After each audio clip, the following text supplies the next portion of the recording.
Oke, ini pertanyaan pendeta selanjutnya dari saudara Dion Lukin. Saya pernah mendengar gereja yang mengajarkan bahwa Sabat adalah meterai Allah. Apakah hal itu tidak bertentangan dengan Alkitab atau firman Allah? Karena dalam Yakobus 2 ayat 10 mengatakan bahwa kita akan bersalah terhadap seluruh firman Allah jika kita mengabaikan salah satu darinya. Atau dengan kata lain, kita tidak boleh mempreteli atau mencomot satu ayat atau satu bagian saja. Harus secara keseluruhan.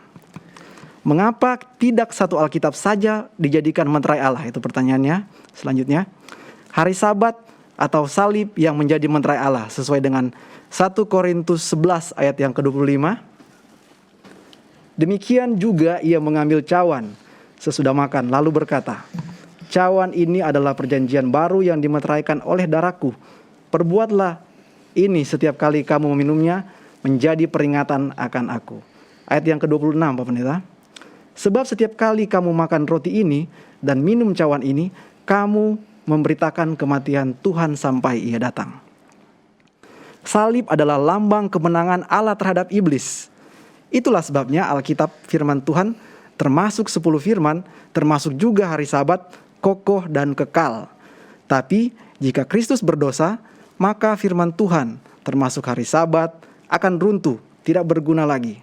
Kemenangan Kristus di salib tanpa dosa memperkokoh firman Tuhan atau Alkitab, termasuk hari Sabat. Dan Kristus jauh lebih tinggi dari hari Sabat. Terima kasih. Silakan Pak Pendeta. Sepertinya ada 2 pertanyaan ini Pak Pendeta.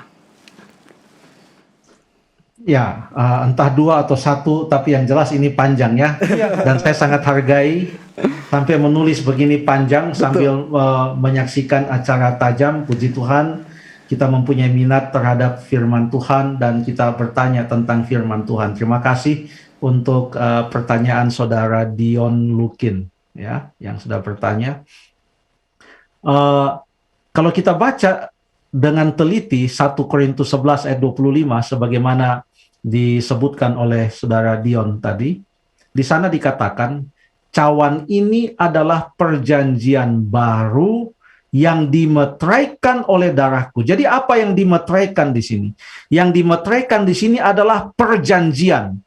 Artinya perjanjian antara Allah dan manusia dimeteraikan oleh darah itu, disahkan, dimeteraikan oleh darah itu, yaitu darah Yesus. Ya. Darah Yesus yang memeteraikan perjanjian itu. Tanpa kematian Yesus di atas kayu salib, maka perjanjian antara Allah dan manusia tidak sah. Kenapa? Untuk apa ada perjanjian kalau tidak ada keselamatan? Dan yang mengesahkan perjanjian itu adalah keselamatan yang diberikan oleh Tuhan Yesus oleh mencurahkan akan darahnya.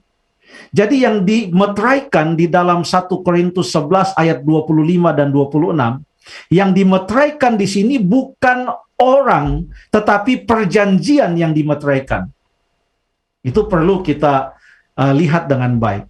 Nah, istilah dimeteraikan atau memeteraikan ini terdapat bukan hanya di dalam kitab Wahyu, tetapi di dalam ayat-ayat lain perjanjian baru juga ada. Coba kita baca beberapa ayat, mungkin Stephen atau Jeff. Yang pertama kita baca di dalam 2 Korintus 1 ayat yang ke-22. 2 Korintus pasal 1 ayat yang ke-22. 2 Korintus 1 ayat 22 Pak Pendeta. Memeteraikan tanda miliknya atas kita dan yang memberikan Roh Kudus di dalam hati kita sebagai jaminan dari semua yang telah disediakan untuk kita. Ini membuktikan, menyatakan bahwa meterai itu adalah tanda kepemilikan. Jadi kalau sudah dimeterai, itu artinya dimiliki. Meterai juga menunjukkan bukan hanya kepemilikan, tetapi bentuk otentitas, ya, otentik. Jadi kalau dimeterai ini berarti asli, ini otentik. Meterai juga menggambarkan bukan hanya authenticity atau otentik atau juga kepemilikan, tetapi menggambarkan juga approval, persetujuan, makanya dimetrai, ya. Nah, di dalam ayat ini 2 Korintus 1 ayat 22, metrai artinya milik. Dan ini ada kaitannya dengan keselamatan yang Tuhan berikan kepada kita. Begitu kita mengenal Yesus sebagai juru selamat, menerima Dia sebagai juru selamat, kita adalah miliknya.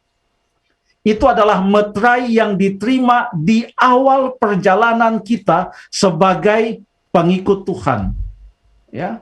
Dan kita dimetraikan karena kita percaya kepada Yesus dan Roh Kudus memetraikan kita pada saat kita menerima Yesus Kristus. Coba kita baca ayat yang lain yang disebutkan tentang pemetraian juga.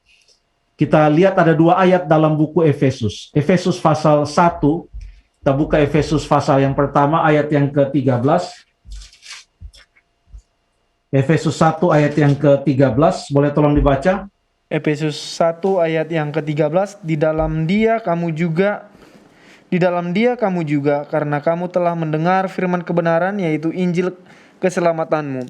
Di dalam dia kamu juga ketika kamu percaya dimeteraikan dengan Roh Kudus yang dijanjikannya itu.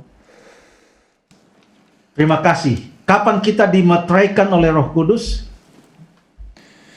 Ketika kamu percaya, ketika kita percaya. Ya. Di dalam Alkitab, seseorang percaya menyatakan percayanya, ia bertobat menerima Yesus melalui baptisan. Saat itu ia dimeteraikan oleh Roh Kudus sebagai milik Allah. Dia dinyatakan approved, ini adalah milikku. Karena ia percaya kepadaku. Juga dalam Efesus pasal yang keempat ayat yang ke-30, coba kita baca. Efesus pasal yang keempat ayat yang ke-30. 4 ayat 30, dan janganlah kamu menduakan Roh Kudus Allah.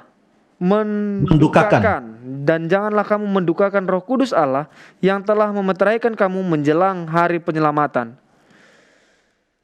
Ya, ini ada kaitannya dengan pasal 1 ayat yang ke-13 tadi. Pada saat seorang percaya kepada Yesus, ia dimeteraikan oleh Roh Kudus Allah. Sekarang apa bedanya dengan meterai yang disebutkan di dalam kitab Wahyu? Perhatikan bahwa di dalam 2 Korintus tadi, kemudian Efesus 1, lalu Efesus 4, ini adalah meterai yang diberikan atau pemeteraian yang diterima pada saat seseorang memulai perjalanannya sebagai pengikut Kristus. Nah, sekarang yang ditekankan di dalam buku Wahyu adalah meterai yang diterima di zaman akhir, yang ada kaitannya dengan kesudahan zaman. Coba kita baca beberapa ayat. Ya, dan meterai ini datangnya dari Tuhan juga. Ya, tetapi bedanya adalah waktu pemeteraian itu dan fungsi dari pemeteraian itu. Ini sangat penting. Kita baca sekarang di dalam Wahyu pasal yang ke-7, ada beberapa ayat yang menyebutkan tentang pemeteraian di dalam kitab Wahyu. Wahyu pasal yang ke-7, kita baca ayat yang ke-2, hanya untuk melihat kata meterai di sana. Wahyu 7 ayat 2, dan aku melihat seorang malaikat lain muncul dari tempat matahari terbit. Ia membawa meterai Allah yang hidup. Dan ia berseru dengan suara nyaring kepada keempat malaikat yang ditugaskan untuk merusakkan bumi dan laut. Lalu ayat yang ke-3. Katanya, janganlah merusakkan bumi atau laut atau pohon-pohon sebelum kami memeteraikan hamba-hamba Allah kami pada dahi mereka.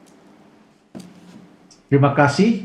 Memeteraikan hamba-hamba Allah kami pada dahi mereka.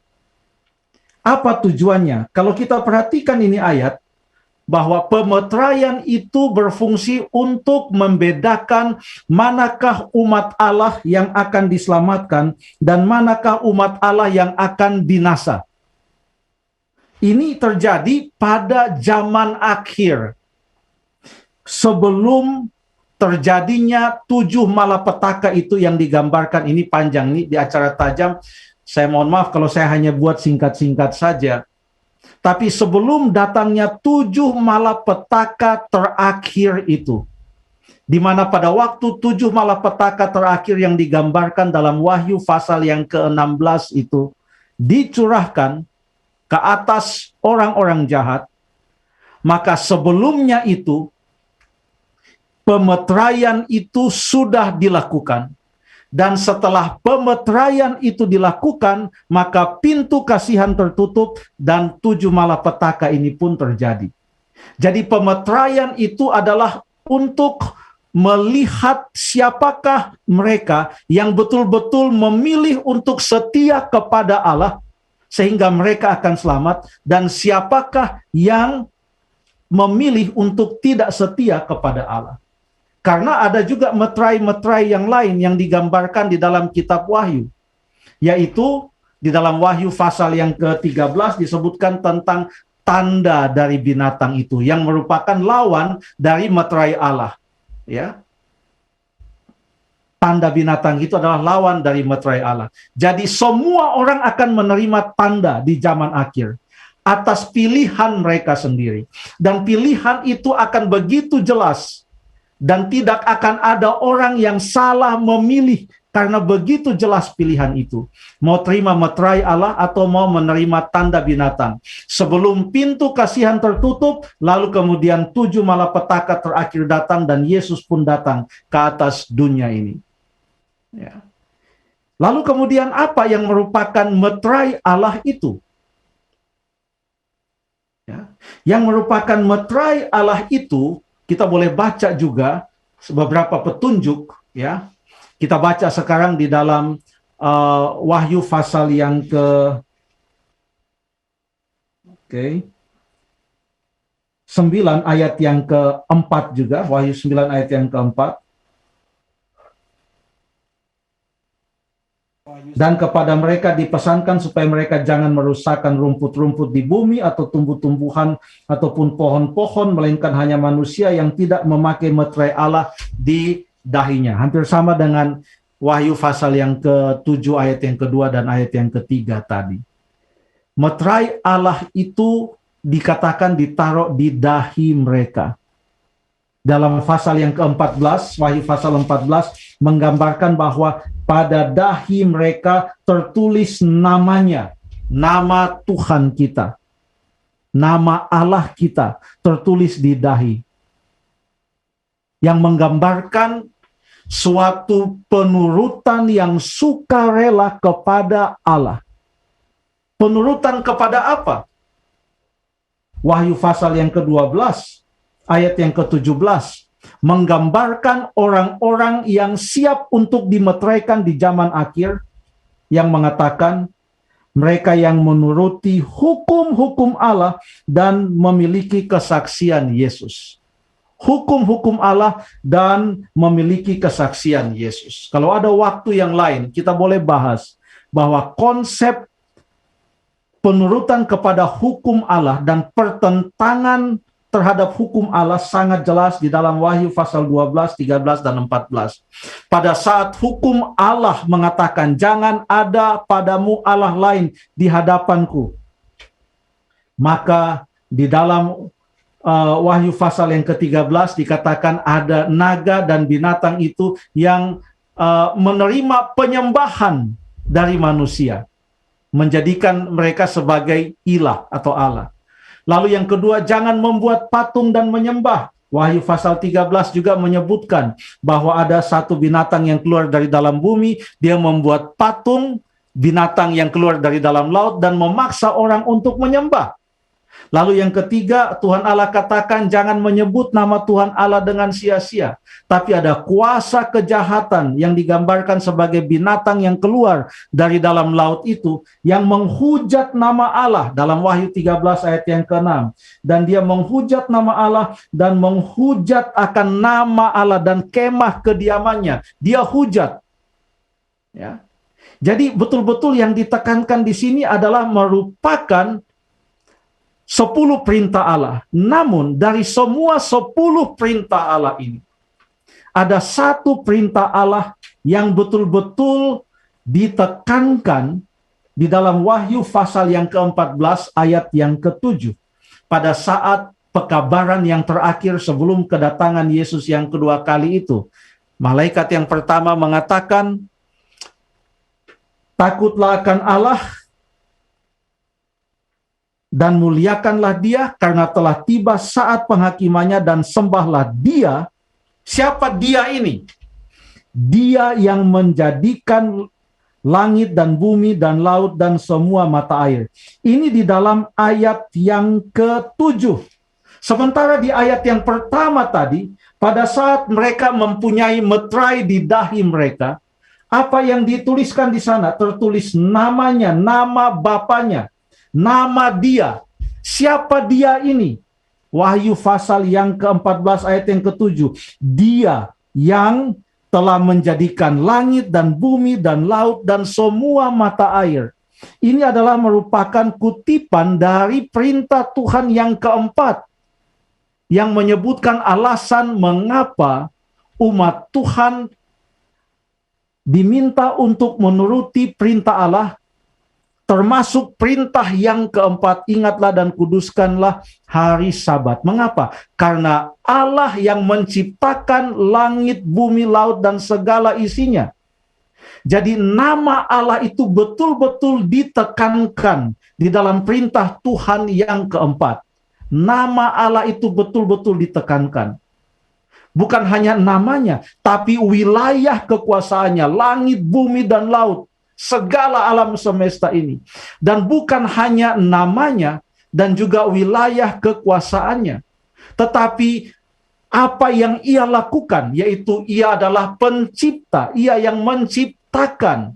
Jadi ada namanya, ada kekuasaannya, yaitu sebagai pencipta, dan juga ada wilayah kekuasaannya. Betul-betul semua aspek dari suatu nama ditemukan di dalam perintah Tuhan yang keempat ini. Dan ini adalah merupakan suatu perintah yang akan betul-betul menjadi suatu fokus di zaman akhir ini. Apakah itu sudah terjadi? Pemeteraian itu, ya, pemeteraian itu akan terjadi sesaat sebelum pintu kasihan tertutup. Walaupun itu yang akan menjadi meterainya nanti, tetapi pemeteraian itu sendiri di zaman akhir ini, dalam petunjuk Alkitab, belum terjadi. Itu terjadi sesaat nanti, sebelum kedatangan Tuhan Yesus yang kedua kali. Jadi semua meterai itu datangnya dari Allah, dengan fungsinya masing-masing, dalam waktunya masing-masing. Ada dua paling tidak yang kita pelajari tadi. Yang pertama adalah, di awal kita percaya kepada Yesus, dan sampai pada akhirnya, pada waktu Tuhan Yesus mau datang, semoga kita semua memilih untuk menerima meterai Allah itu.